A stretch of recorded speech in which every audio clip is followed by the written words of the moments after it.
অর্থনীতি ক্লাসে বয়স্ক একজন স্যার রুমে ঢুকে সামনে বসা ছেলেটিকে প্রশ্ন করলেন, বলো তো অভাব কাকে বলে? অর্থনীতিতে বস্তুগত বা অবস্তুগত কোনো দ্রব্য পাওয়ার আকাঙ্ক্ষাকেই অভাব বলে। ছেলেটি উত্তর দিল, এটা তো অর্থনীতির ভাষা। সাধারণভাবে অভাব কাকে বলে, অর্থাৎ অভাব বলতে তুমি ঠিক কী বোঝো? ছেলেটি মাথা নিচু করে বেঞ্চের দিকে তাকিয়ে আছে। কি বলবে ভাবছে সে। স্যার আবার তাড়া দিলেন, বলো। ছেলেটি এবার বলতে শুরু করলো, আমি কলেজে আসার সময় মা আমাকে ভাড়া দিতে গিয়ে তার ব্যাগ তন্ন তন্ন করে খুঁজে অনেক কষ্টে 20-30 টাকা বের করে দেন। আর আমি বাড়ি থেকে বের হয়ে 5-7 মিনিট পর বাড়িতে ফিরে ভাড়ার টাকাটা মাকে দিয়ে বলি, মা আজ কলেজে ক্লাস হবে না। মা তখন বলে, আগে খবর নিবি না ক্লাস হবে কি না? মায়ের সাথে এই লুকোচুরি হচ্ছে আমার কাছে অভাব।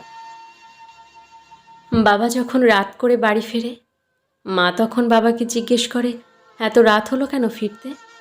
বাবা বলেন, ওভারটাইম ছিল। ওভারটাইম না করলে সংসার কিভাবে চলবে? বাবার এই অতিরিক্ত পরিশ্রমই হচ্ছে আমার কাছে অভাব। ছোট বোন মাস শেষে প্রাইভেট টিচারের টাকা বাবার কাছে চাইতে যখন সংকোচ বোধ করে, সেটাই অভাব। মাকে যখন দেখি ছেঁড়া কাপড়ে সেলাই দিতে দিতে বলে, কাপড়টা অনেক ভালো, আরও কিছুদিন পরা যাবে, এটাই অভাব।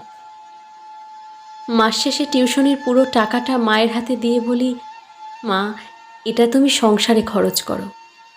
মা তখন একটা স্বস্তির হাসি হাসেন। এই স্বস্তির হাসি হচ্ছে অভাব। বন্ধুদের দামি স্মার্টফোনের ভিড়ে যখন নিজের নর্মাল ফোনটা লজ্জায় লুকিয়ে রাখি, এই লজ্জাই আমার কাছে অভাব। অভাবী হওয়ায় কাছের মানুষগুলো যখন আস্তে আস্তে দূরে সরে যায়, এই দূরে সরে পড়াটাই আমার কাছে অভাব। পুরো ক্লাসের সবাই দাঁড়িয়ে গেল, অনেকেরই চোখে জল। স্যারও চোখের জল মুছতে মুছতে ছেলেটিকে কাছে টেনে নিলেন।